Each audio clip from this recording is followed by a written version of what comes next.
is not alone. Her sister Lynn is by her side, and for many years they will experience much of their childhood in each other's company. But today we are telling the story of the woman Judy became, a celebration of Judith. We take a quick stroll through their childhood.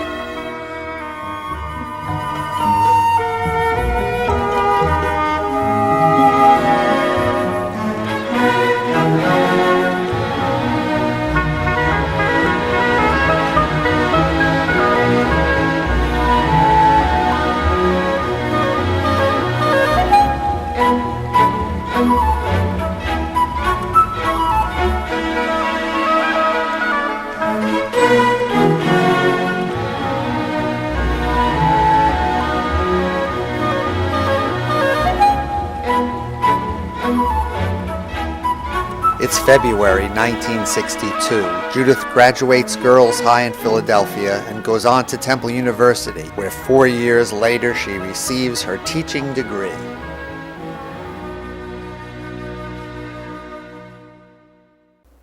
It's about a year later, and Judith's world goes topsy-turvy when she meets the man of her dreams, me, David, the one on the left.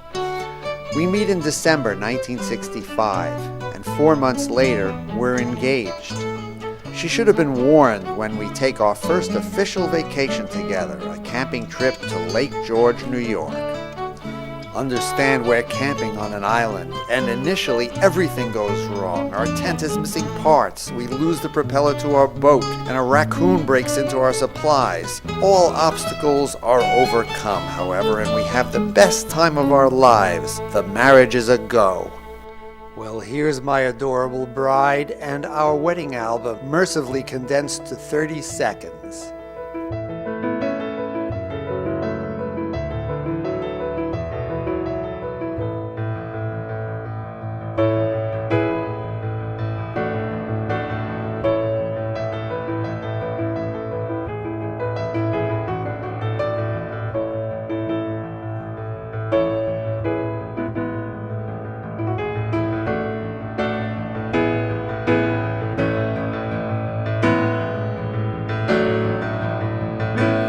Great new adventure begins. Marriage and 2 years in Columbus, Ohio with the U.S. Air Force. I worry initially. Judy Silver had lived at home with her parents for 22 years. Will she adjust to married life, being so far away from home and so far from Philadelphia? The fears are unfounded, and the first lesson for David has been learned. Sure, she's adorably cute, but she has plenty of courage. Judy Silver has moved on. During the 2 years in Columbus, Ohio, we become a domesticated couple. Judy's teaching first grade in Reynoldsburg and looks so young she's mistaken for an elementary school student by her school superintendent. Probably it's the miniskirt above the knee and real big in New York. It hasn't reached Columbus, Ohio yet. But it's not New York, it's farm country. And our new friends, Grace and Richard Colwin, impact us as a couple. They've rented a farm and they tell us about travel, camping, horses, and French wine, which they've already done. The possibilities are suddenly apparent. Judith and David will someday travel to see the world. We find a problem learning to ski in Ohio. There's no mountains.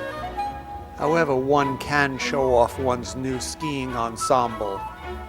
Many family and friends visit us over our 2-year stay in Columbus, Ohio. But finally, our military obligation is taken care of. It is time to move to Westchester County, New York, and our new life. While in the Air Force, we get to take a long-delayed honeymoon, which takes us out west. Yeah, dude, that's me riding the curl, while Judith soaks up some rays in the pool. We discover we both love to travel, and Judith is absolutely passionate about wanting to go on a trip to Europe. So we rent a car and go. After all, we have no mortgage, no jobs, no kids, no obligations at all. We wind up staying for 2 months, immersed in Western European art and culture. We're basically 2 kids, and the experience for us is just magical. Europe displays its treasures as if it were meant for us alone. So that's the biographical background. So you think you know Judith? I thought I did.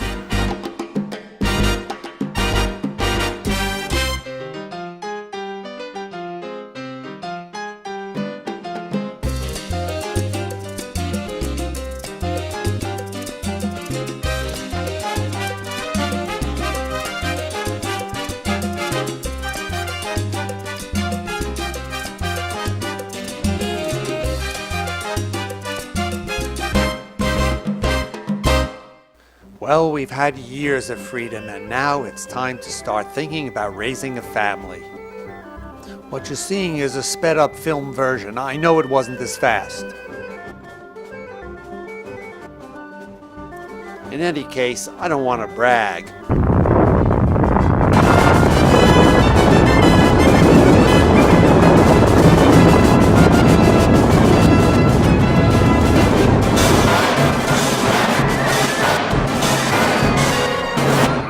Well, that's how I remember it. Anyhow, 9 months later, Josh and Noah are on the scene. Judith finds herself in an all-male household, and we immediately begin the project of trying to turn her into a boy.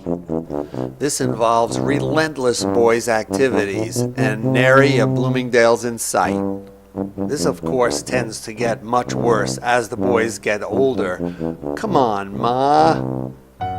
Over the span of years, Judith is so many things to so many people. She raises a family, teaches first and second grades, gets a master's in learning disabilities, and does research on the subject. After a full career in education, she begins a whole second career in sales of promotional and marketing materials. It is 1983. We sign up for an end-to-end bicycle trip in south central Vermont, not knowing it is to be the first of a series of adventures, which indelibly changes Judith's view of the world. We see initial trepidation turn to curiosity, then to a passion for new experiences. Early fears are lost in their wake. We explore an underground lake in Yucatan, on the road in Normandy. It's challenging biking and hiking in Costa Rica's rainforests. Some of the trails in Bryce Canyon are narrow with steep drops. Yes, that's Judith kayaking in New York Harbor and then cavorting with some old Greek guys in Greece. It's about 1995. Judith makes the statement, "I love biking end to end as long as we have a hotel with bathrooms, but I will never camp." In the shadow of the Himalayas, we visit Nepalese villages by bicycle and get acquainted with their cultures. It is a determined Judith that summits Kilimanjaro in Africa, and then it's off to Patagonia and the Moreno Glacier.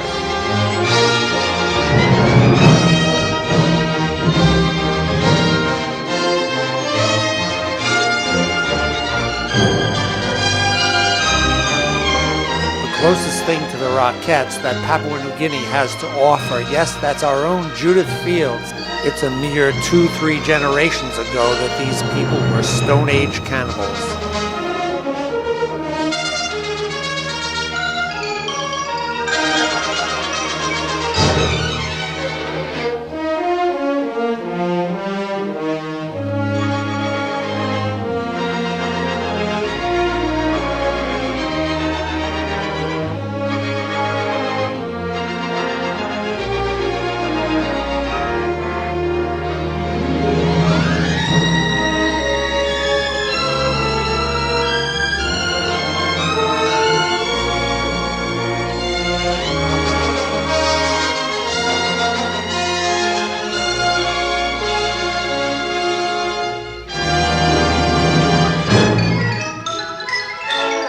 In here. Cooking all day.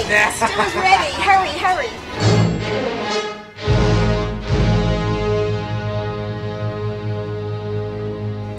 Hi Mom, happy birthday. Sorry I couldn't be there for your party, but as you can see, I'm studying hard here in Arizona. Soon people are going to start mistaking you for my sister, so keep up the good work.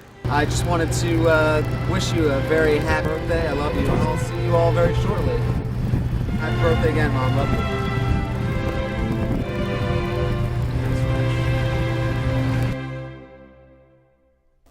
Somehow, our loving Judith, wife, mother, friend, and career woman, has also had time to give to a number of women's organizations, particularly the Westchester Fund for Women and Girls, serving on its board and chairing its annual breakfast several years running.